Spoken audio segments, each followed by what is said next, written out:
Hey everybody, it's Tony here, and it is the third day of January 2017, and I am still in the process of thinking about all of the ways that I want to learn from my experiences from last year.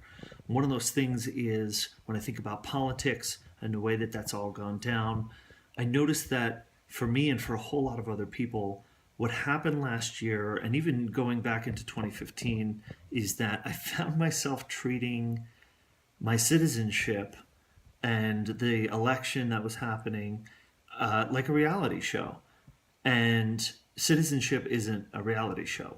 And that's one of the things that I'm coming to realize in this year and once we kind of got past the end of the election is that it was entertaining. It was something that I was captivated by. I was reading about every day, but I can't help but wonder when I think back at that how much of that time I could have spent actually being a citizen as opposed to just reading about, what was going on with, one particular big vote that was coming up. But the reality is that where we go as a nation, as a people, as a society, whatever all those things mean, is going to get determined by what we actually do. And so now that we're on the other side of a big election in the United States, we don't have that thing to kind of distract us anymore. And I think what I want to look at this year, and what I'm curious about, is how can I really participate? How can I encourage participation amongst other people? I know I talk a lot about co-working spaces. I think they can be tremendous spaces, not just co-working, but collaborative spaces in general for fostering a sense of citizenship and local neighborhood kinds of activities.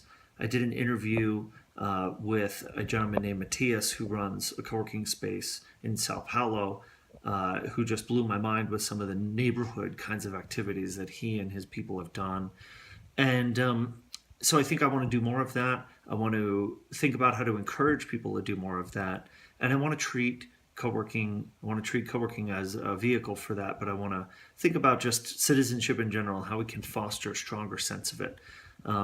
Because I think now more than ever, we've come to realize that the more time we spend reading about it, whether in social media, on the news, whatever it is, it's good to be informed, but at the same time, we can also be spending time actually forging real bonds and helping our neighbors and doing great stuff that helps to build a better world in general. And I think that that's something that we can have power over, and we can always have power over no matter who's in office, no matter what's going on with politics. We know it's going to be crazy for, forever. But we do have control over what we do. And so, yeah, politics and citizenship. Citizenship is not a reality TV show. It's reality, and we get to live it, and we get to be a part of it every day. So that's one of the things I'm working on bringing with me this year.